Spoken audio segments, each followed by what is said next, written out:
ఇదే కాదు, హోంగార్డ్ వాళ్ళ వీక్లీ పరేడ్ అలవెన్స్ 100 రూపాయలు ఉన్నది, ఇప్పుడు 200 రూపాయలకి వీక్లీ పరేడ్ అలవెన్స్ను కూడా ఈరోజు మనం పెంచడం జరుగుతుంది.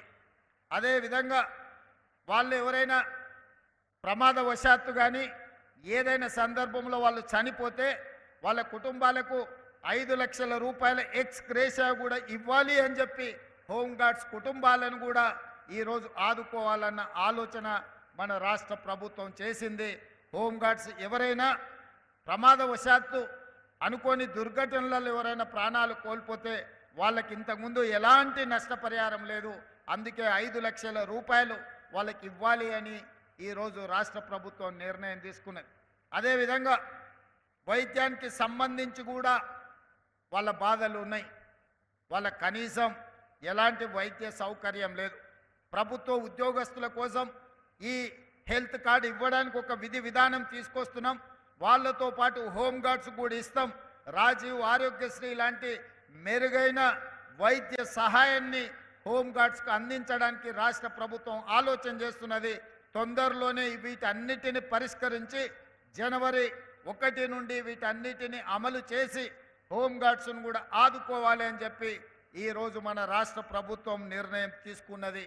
అందుకే ఈరోజు హోంగార్డ్స్ నుంచి డీజీపీ వరకు వాళ్ళు గంటలు లెక్క పెట్టకుండా రోజుకు 24 గంటలు వాళ్ళు డ్యూటీ చేస్తూ వాళ్ళు సమాజంలో శాంతి భద్రతలను కాపాడుతున్నారు.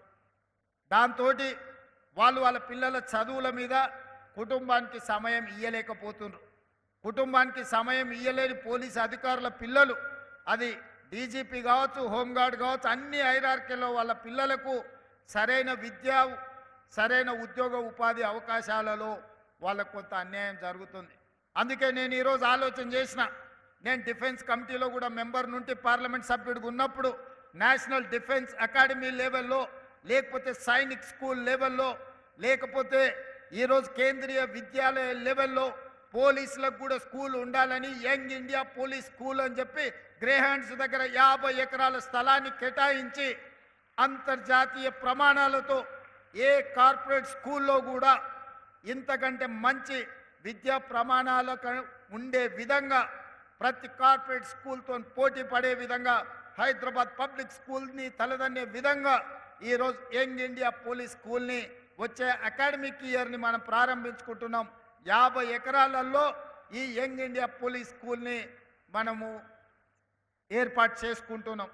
ఇందులో హోంగార్డ్ నుంచి డీజీపీ వరకు ఏ అధికారి పిల్లలైనా అందరూ సమానంగా, అందరూ ఒకే దగ్గర చదువుకొని ఒక మంచి భవిష్యత్తులో ఎట్లయితే నేషనల్ డిఫెన్స్ అకాడమీ నుంచి వచ్చిన స్టూడెంట్స్ మాది ఎన్డీఏ అని చెప్పుకుంటున్నారో, సైనిక్ స్కూల్ నుంచి వచ్చిన పిల్లలు మేము సైనిక్ స్కూల్ పిల్లలమని చెప్పుకుంటున్నారో, భవిష్యత్తులో ఈ యంగ్ ఇండియా పోలీస్ స్కూల్ నుంచి వచ్చే పిల్లలు మేము పోలీస్ స్కూల్ నుంచి వచ్చినామని గర్వంగా చెప్పుకునే విధంగా దాన్ని తీర్చిదిద్దే బాధ్యత నాది.